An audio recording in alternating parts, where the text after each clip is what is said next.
I want to talk about the Unofficial Punks. The Unofficial Punks is directly related to my experience in trash art, specifically remix culture and appropriation art. It looks like a punk's style piece. It's 100% borrowed. It's an homage, derivative project of the CryptoPunks. It's 24 by 24 pixels. It's built on top of pre-existing punk visuals. Sometimes I created new stuff, but ultimately the images are derivative of CryptoPunks. This all happened organically. So you see that little guy in the middle? I'm wearing the hat right here. I created this piece because at the time I did not own a punk. I'd missed out on buying punks. I thought punks were not cool. I didn't understand. I was so when I started in this space, I was so caught up in the art of it all, and I didn't understand the community aspect of like owning a collectible that other people and then connecting socially with other people who also own those collectibles. I was so focused on just trying to be an artist in the space that wasn't focused on the collectible aspects of it all. And so I missed on CryptoPunks, and then there were a couple of $1 million sales, and the floor had jumped tremendously, and so I wanted my own punk. And so I created my own punk, and I was inspired by a lot of money.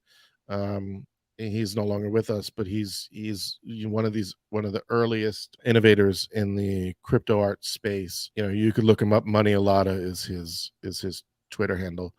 And so he created his own version of a CryptoPunk using his aesthetic, and I was inspired by that to create mine. And then I just shared it.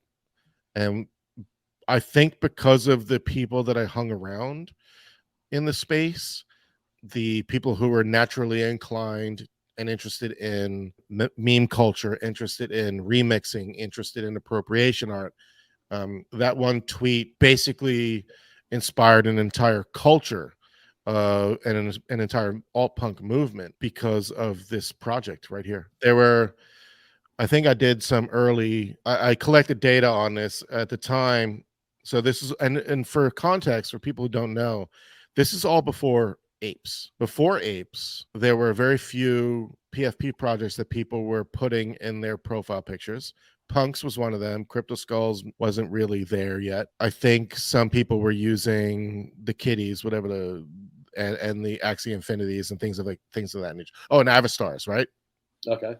So maybe there was some, but it wasn't like major. It wasn't, the idea of the PFP wasn't like totally culturally significant in NFTs quite yet.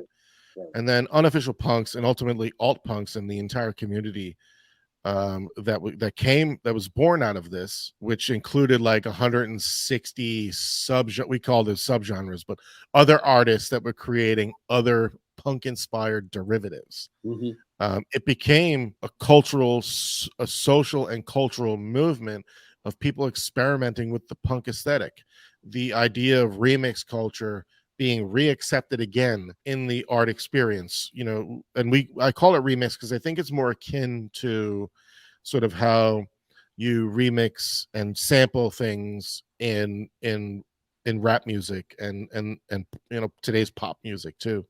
That's widely known and accepted in sort of the music world. Artists at the time in NFT space and the collectors themselves were completely against remixing.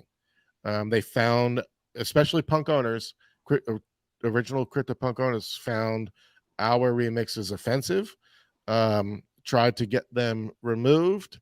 Once again, we're battling uphill on the same principles we were battling with Super Rare, right? Except we're battling against a much broader community of influencers now.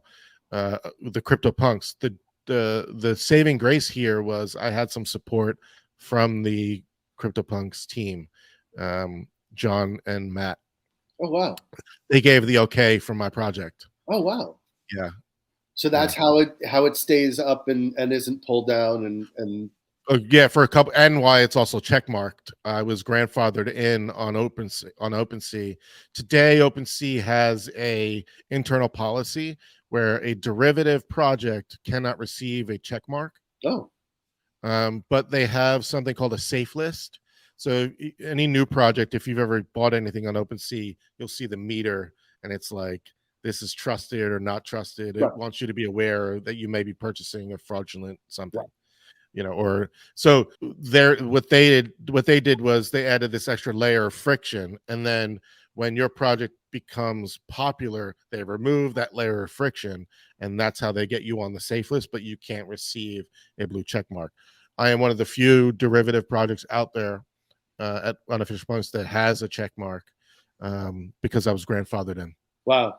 Yeah. Wow, that's fantastic. Yeah. Wow. That puts so much value to that whole project. That's incredible. It does, yeah, and really to the whole community. There's there's an entire community of alt punks that exist today, like death punks. If we look at fast food punks, all of these widely accepted derivatives, in my opinion, would not exist today had it not had the Unofficial Punks not created this sort of excitement. So, and this again, I keep having, I want to repeat this. It was 2 months before apes even hit the market.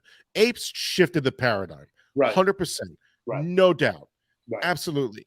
But the catalyst for that shift and getting people interested in and the idea of the remix happened in the alt punk movement in those 2 months between February and April before apes dropped. I will take this to my grave, 100% believe the Unofficial Punks are 100% responsible for that. But it gets overshadowed, unfortunately, it gets overshadowed because of how innovative the apes were, and I'm okay with that, because the people who know, if you know, you know, Right. and the people who know, and that's fine with me. But apes absolutely shifted the paradigm. And another project I missed out on because I was like, the art is crap. Not that the art is crap, but I was just like, it's the same thing. Oh, ape. I just didn't get it. I didn't get being part of, And is the Unofficial Punks, are they hand drawn or are they computer generated? No, I hand created them. That's amazing. Each and every 100. There's 100 of them, and I went down to the pixel level and customized each one, and then you blow it up.